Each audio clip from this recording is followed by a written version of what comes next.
ഇന്ന് നമ്മൾ ഉണ്ടാക്കാൻ പോകുന്നത് കൂന്തൽ ഫ്രൈ ആണ്. ആദ്യമായി നമ്മൾ കൂന്തൽ എങ്ങനെയാണ് ക്ലീൻ ചെയ്യുന്നതെന്ന് കാണിക്കാം.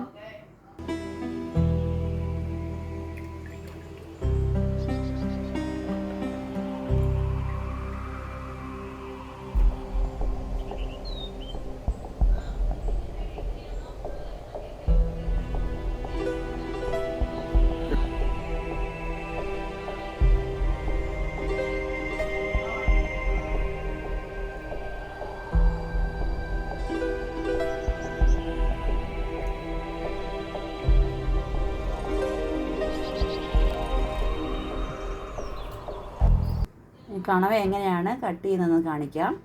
ആദ്യമായി നമുക്ക് അതിന് നടുവേ കീറുകയാണ്. പിന്നെ അതിൻ്റെ അകത്ത് വല്ല വേസ്റ്റ് ഉണ്ടെങ്കിൽ അതിനെ നമ്മൾ എടുത്ത് കളയും. അതിൻ്റെ ഉള്ളിലുള്ള വേസ്റ്റിനെ നമ്മൾ എടുത്ത് കളയുകയാണ്.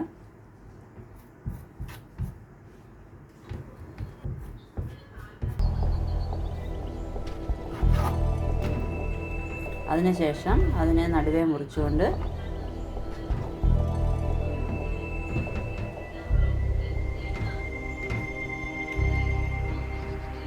ചെറിയ ചെറിയ പീസുകളായിട്ട് മുറിച്ചെടുക്കുകയാണ്.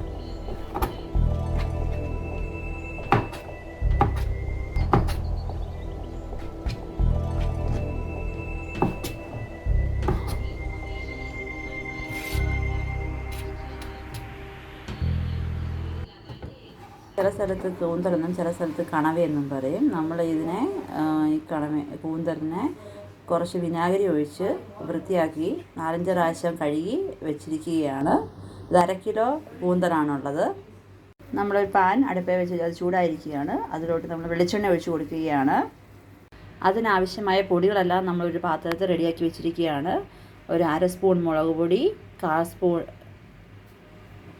മഞ്ഞൾപ്പൊടി, 1/4 സ്പൂൺ ഗരം മസാല, 1/4 സ്പൂൺ കുരുമുളക് പൊടി, 1/2 സ്പൂൺ മല്ലിപ്പൊടി, ഒരു 3-4 ഏലക്ക, കറുവാപ്പട്ടയുടെ ചെറിയ 2 പീസ് ഇത്ര റെഡിയാക്കി വെച്ചിരിക്കുകയാണ്.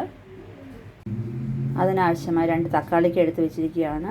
8-10 കൊച്ചുള്ളി, സ്വല്പം കരിയാപ്പല, ചെറിയ 2 സബോള, ഇതെല്ലാം കൂടെ അരിഞ്ഞ് റെഡിയാക്കി വെച്ചിരിക്കുകയാണ്. നമ്മുടെ എണ്ണ നല്ല ചൂടായിരിക്കുകയാണ്. നമ്മൾ അതിലോട്ട് കറുവാപ്പട്ടയും ഏലക്കയും ആദ്യമായി ഇട്ട് കൊടുക്കുകയാണ്. ഇനി നമ്മൾ അതിലോട്ട് നമ്മൾ അരിഞ്ഞ് വെച്ചിരിക്കുന്ന കൊച്ചുള്ളി ചേർത്ത് കൊടുക്കുകയാണ്. നമ്മൾ അരിഞ്ഞ് വെച്ചിരിക്കുന്ന സബോളയും കൂടെ അതിലോട്ട് ചേർത്ത് കൊടുക്കുകയാണ്. അതിലോട്ട് കുറച്ച് ഉപ്പുപൊടി ഇട്ട് കൊടുക്കുകയാണ്. ഉപ്പുപൊടി ഇട്ട് കൊടുത്താൽ അത് പെട്ടെന്ന് വഴന്ന് കിട്ടും. അതുകൊണ്ട് തന്നെ നമുക്ക് ഇതിനെ നന്നായിട്ട് ഇളക്കി നന്നായി വഴറ്റിയെടുക്കാം. അതിലോട്ട് നമുക്ക് കരിയാപ്പല ചേർത്ത് കൊടുക്കാം. അതിലോട്ട് ഇഞ്ചി ഗാർലിക് പേസ്റ്റ് ചേർത്ത് കൊടുക്കുകയാണ്. അതെല്ലാം കൂടെ നമുക്ക് നന്നായി മിക്സ് ചെയ്യാം. എടുത്ത് വെച്ചിരിക്കുന്ന പൊടികളെല്ലാം ഇനി ഓരോന്നായി ചേർത്ത് കൊടുക്കുകയാണ്. ആദ്യമായി മഞ്ഞൾപ്പൊടി ഇട്ട് കൊടുത്തു. പിന്നീട് മുളക് പൊടി,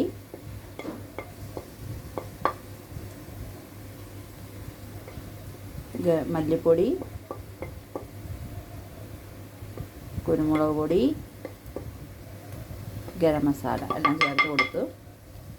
ഇതെല്ലാം കൂടെ നന്നായി മിക്സ് ചെയ്തുകൊണ്ട് അതിൻ്റെ പച്ചമണം മാറുന്നിടം വരെ നന്നായി ഇളക്കി കൊടുക്കാം. ഇത് നമ്മൾ എടുത്ത് വെച്ചിരുന്ന 2 തക്കാളിക്ക ചെറുതായിട്ട് അരിഞ്ഞ് വെച്ചിരിക്കുന്നു. അതിനെയും കൂടെ ഇതിലോട്ട് നമുക്ക് ആഡ് ചെയ്ത് കൊടുക്കാം. ഇതെല്ലാം കൂടെ നന്നായി മിക്സ് ചെയ്യുകയാണ്. തക്കാളിക്ക് നന്നായി വഴന്ന് വരുന്നിടം വരെ നമുക്ക് വെയിറ്റ് ചെയ്യാം. ഒരു 2-3 മിനിറ്റ് നമുക്കതിനെ അടച്ചു വെച്ച് 2-3 മിനിറ്റ് വേവിക്കാം. ഇടയ്ക്ക് നമുക്കതിനെ ഒന്ന് ഇളക്കി കൊടുക്കാം. അതിനെ തുറന്ന് മിക്സ് ചെയ്യാൻ പോവുകയാണ്.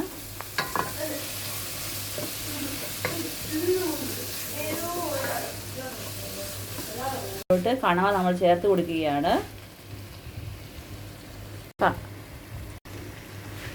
അത് നമുക്ക് നന്നായി ഇളക്കി യോജിപ്പിക്കാം. നന്നായി മിക്സ് ചെയ്യുകയാണ്. തക്കാളിക്കയും നമ്മുടെ മസാലകളെല്ലാം കണവയെല്ലാമായിട്ട് നന്നായി നമ്മൾ മിക്സ് ചെയ്ത് യോജിപ്പിച്ച് കൊടുക്കുകയാണ്. അതിലോട്ട് 1 ഗ്ലാസ് വെള്ളം കൂടെ ഒഴിച്ച് കൊടുക്കാം.